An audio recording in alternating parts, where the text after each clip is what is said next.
బ్రహ్మాండం అంటే బ్రహ్మాండం, అంతా ఇంత కాదు.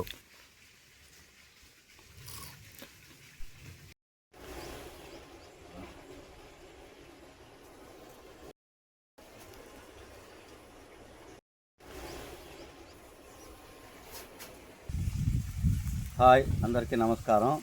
మనం ఈరోజు తోటకూరతో వడలు చేద్దాం.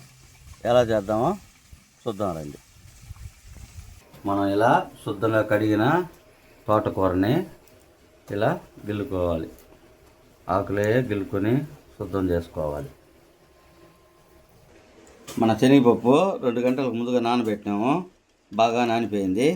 ఇంకా మిక్సీలో కొరగరాని రుబ్బుకుందాం.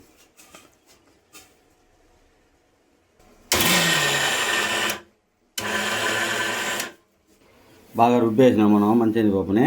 బాగా వచ్చేసింది వడకి. మిగతా అన్నీ వేసి కలుపుకుందాం. మనకు కావాల్సిన వస్తువులు ఇదా.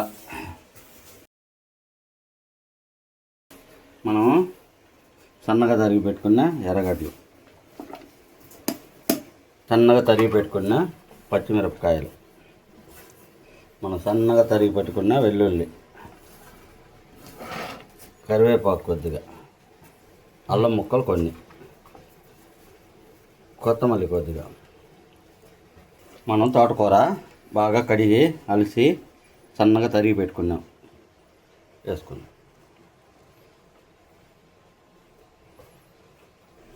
వంట సోడా కొద్దిగా వేసుకున్నాం. సాల్ట్ కొద్దిగా వేసుకున్నాం. అంతేనండి. బాగా మిక్స్ చేసుకోవాలి.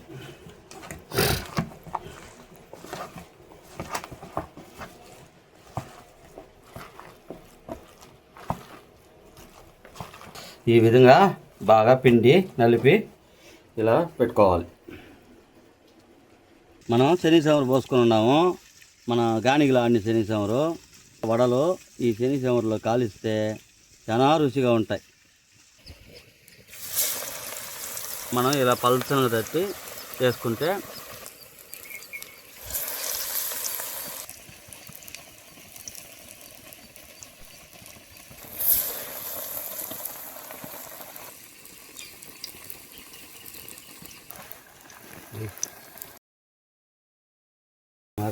మెల్లిగా బాగా తట్టి చిన్నగా వేసుకున్నామంటే బాగా 4 పక్కల కాలి రుచి భలే వస్తుంది.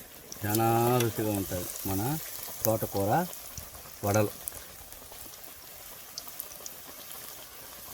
ఇలా మనం చిన్న మంటలో బాగా తిప్పించి బాగా కాల్చుకున్నామంటే చూసారా ఎలా వచ్చినాయా. బాగా వాళ్ళ కాలు వచ్చేసినాయి. మనము ఇంకా తీసేయాల్సిందా వాళ్ళని.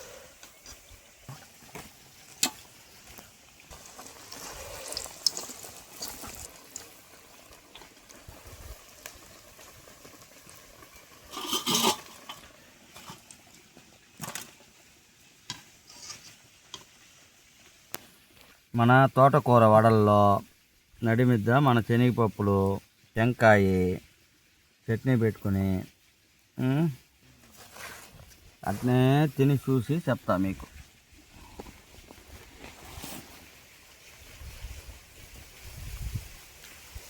బ్రహ్మాండం అంటే బ్రహ్మాండం, అంతా ఇంత కాదు. తోటకూర వడలు మంచి టేస్ట్తో కరకరలాడుతా అంత సూపర్గా ఉంది. నేను వచ్చినా చెప్పనా ఎట్లా చూడయ్యా. బాగుందినా, బ్రహ్మాండంగా ఉంది. ఢిల్లీ నువ్వు చూడు నాయన ఎట్లుందో వడ. పైన క్రిస్పీగా, లోపల మెత్తగా, జీవునికి మంచి టేస్ట్తో సూపర్గా ఉందమ్మా. ఓకేనండి. మీరు ఇలా చేసి నేను చేసి చూపించినట్టుగా చేసి తిని ఎలా ఉందో కమెంట్లో చెప్పండి. అందరూ ప్లీజ్ సబ్స్క్రైబ్ చేయండి.